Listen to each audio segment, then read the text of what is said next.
मित्रों, क्या आपको पता है कि गणेश जी की 2 पत्नियां हैं और उनका नाम रिद्धि और सिद्धि है। आइए जानते हैं कि आजीवन ब्रह्मचारी का व्रत लेने वाले गणेश जी की 2 पत्नियां कैसे हुईं। कथा के अनुसार एक बार माता पार्वती और शिव जी कैलाश पर्वत पर विराजमान थे।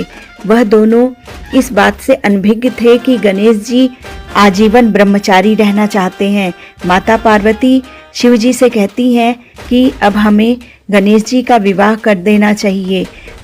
फिर इसी आशय से वह गणेश जी को अपने पास बुलाते हैं और उनसे कहते हैं कि अब आप अपना विवाह कर लीजिए। लेकिन गणेश जी कहते हैं कि पिताश्री माताश्री, मैंने आजीवन ब्रह्मचारी रहने का व्रत लिया है, मैं विवाह नहीं कर सकता, इसलिए मैं जा रहा हूँ। ऐसा कहकर वह वन में चले जाते हैं और तपस्या करने लगते हैं। तभी वहाँ पर देवी तुलसी आती हैं। वह उनके रूप को देखकर मोहित हो जाती हैं और उनका ध्यान भंग करती हैं। इससे गणेश जी बहुत ही रुष्ट होते हैं। वह क्रोधित होते हुए कहते हैं कि आपने मेरा ध्यान भंग क्यों किया। तब देवी तुलसी कहती हैं मैं आपके रूप पर मोहित हो गई हूँ, सच मानिए आप मुझसे विवाह कर लीजिए। मैं इतनी व्याकुल हूँ कि मुझे आपका ध्यान भंग करना पड़ा, मैं यही आपसे कहना चाहती थी। तब गणेश जी कहते हैं मैंने आजीवन ब्रह्मचारी रहने का व्रत लिया है, मैं विवाह नहीं कर सकता, इसलिए मैं जा रहा हूँ। तुलसी उनसे विनय करती हैं, लेकिन गणेश जी जब नहीं मानते हैं तब उन्हें वह श्राप देती हैं और कहती हैं कि मैं आपको श्राप देती हूँ, जाइए, आपके एक नहीं 2-2 विवाह होंगे, आपको 2-2 पत्नियों के साथ रहना पड़ेगा। इतना कहकर वह वहाँ से चली जाती हैं। गणेश जी अपनी तपस्या में लीन होते हैं। समय बीतता है, गणेश जी का भी मन विवाह का होने लगता है।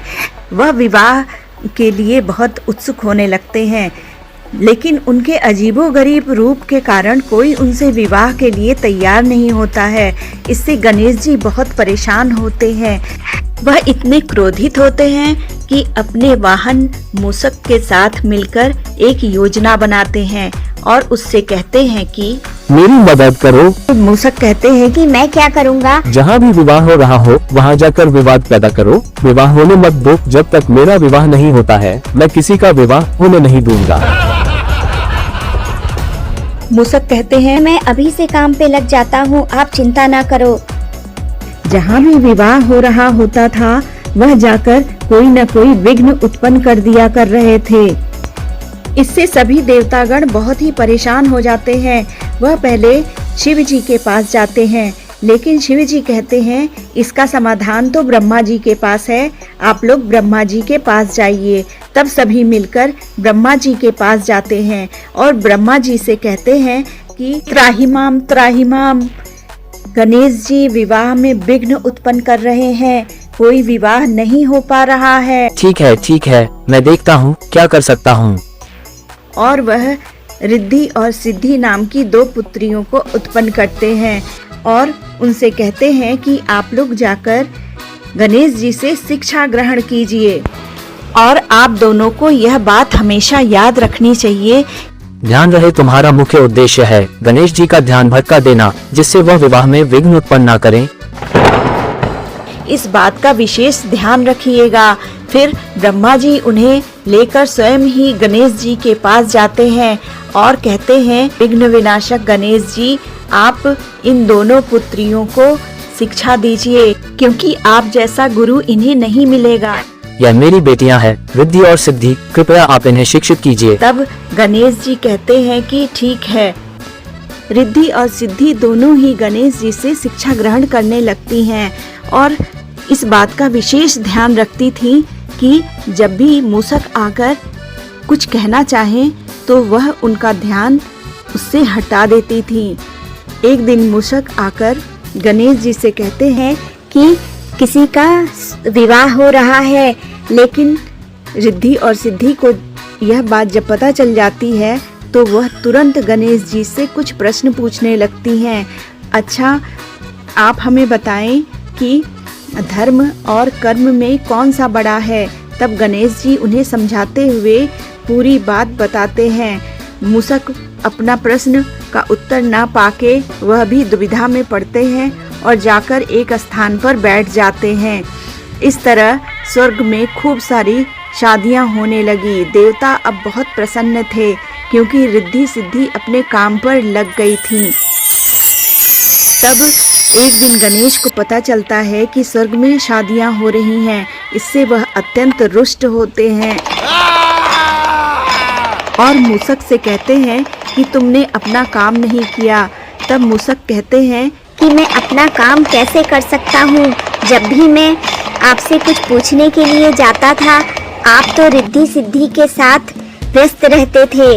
इस कारण मुझे आज्ञा नहीं मिल पाती थी और मैं अपना कार्य नहीं कर पाया।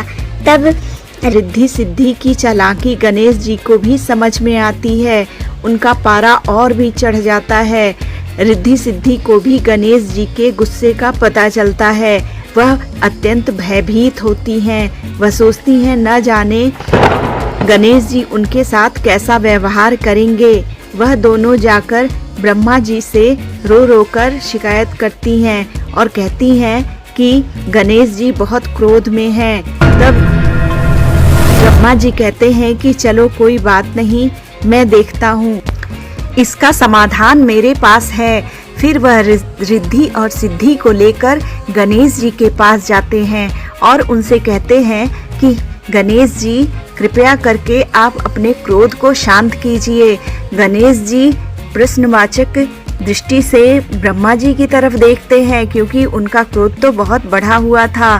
तब ब्रह्मा जी कहते हैं कि मैं आपके पास एक विशेष कार्य के लिए आया हूँ, ऐसा कीजिए। आप क्रोधित ना हो, मैं विवाह का प्रस्ताव लेकर आया हूँ। आप मेरी दोनों बेटियों से विवाह कर लीजिए।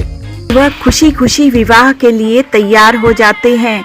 कुछ ही दिनों में उनका विवाह रिद्धि और सिद्धि के साथ हो जाता है। कुछ समय पश्चात उन्हें 2 पुत्र पैदा होते हैं जिनका नाम शुभ और लाभ था, और एक पुत्री भी होती है जिसका नाम संतोषी होता है। अब गणेश जी बहुत प्रसन्न थे क्योंकि उनका विवाह और बच्चे भी हो चुके थे। इस तरह देवी तुलसी ने गणेश जी को 2 पत्नी होने का जो श्राप दिया था वह फलित हुआ और गणेश जी अपनी दोनों पत्नियों और बच्चों के साथ खुशी खुशी रहते हैं। मित्रों, अगर आपको यह कहानी पसंद आई हो तो कृपया चैनल को लाइक करें, सब्सक्राइब करें और शेयर करें। आप सभी को गणेश चतुर्थी की बहुत बहुत शुभकामनाएं।